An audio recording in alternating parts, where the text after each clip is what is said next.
పాకిస్తాన్ ఒక ఘాతుకానికి ఒడిగట్టింది.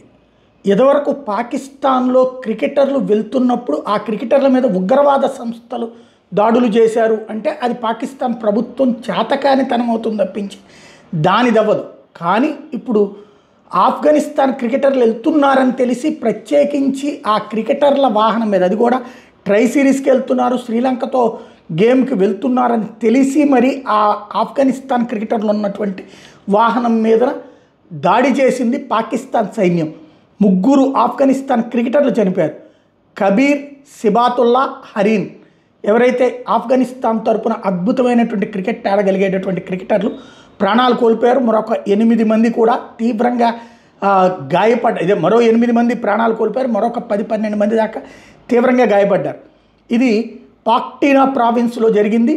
పాకిస్తాన్ పర్టికులర్గా అంటే ఓ పక్కన ఆఫ్ఘనిస్తాన్ చేతిలో వరుస దెబ్బలు తింటోంది. పాకిస్తాన్ గెలుపు అన్నటువంటిది అసాధ్యంగా కనబడుతుంది. వాళ్ళకి సంబంధించినటువంటి సైన్యం, పాకిస్తాన్ సైన్యం ఒకవైపు, తెహ్రీక్ తాలిబాన్ పాకిస్తాన్ మరొక వైపు. అక్కడ జరుగుతున్నటువంటి అటాక్స్లో పాకిస్తాన్ ఫెయిల్యూర్ అన్నది స్పష్టంగా కనబడుతుంది. దీన్ని కవర్ చేసుకోవడానికి ఇప్పుడు అంతర్జాతీయ సమాజం ముందు చిన్నపోతుంది. పాకిస్తాన్ సైన్యం ఊరికినే లొంగిపోతుంది, పాకిస్తాన్ సైన్యం ఊరికినే చచ్చిపోతుంది, పాకిస్తాన్ సైన్యం అనేటటువంటి దానికి సీన్ లేదన్నటువంటిది చాలా స్పష్టంగా కనబడిపోతుంది. దాన్ని కవర్ చేసుకోవడానికి ఈ కొత్త నాటకానికి తెరతీసింది. ఇప్పుడు క్రికెటర్లను చంపింది కాబట్టి ఖచ్చితంగా ప్రచారం జరుగుతుంది. తద్వారా పాకిస్తాన్ ఆఫ్ఘనిస్తాన్ మీద డామినేషన్, ఆఫ్ఘనిస్తాన్ తన వాళ్ళని కాపాడుకోలేకపోయిందని ప్రొజెక్ట్ చేసేటటువంటి ప్రయత్నం. ఈ నేపథ్యంలో ఆఫ్ఘనిస్తాన్ ప్రభుత్వం అయితే ఘాటుగా స్పందించింది. దీనికి తగిన బుద్ధి చెప్తామంది. మరొక వైపున పాకిస్తాన్లోకి చొరబడ్డటువంటి ఆఫ్ఘనిస్తాన్ సైన్యం శరవేగంగా అక్కడ ఉన్నటువంటి పాకిస్తాన్కి సంబంధించినటువంటి సైన్యం మీద దాడులు చేసింది.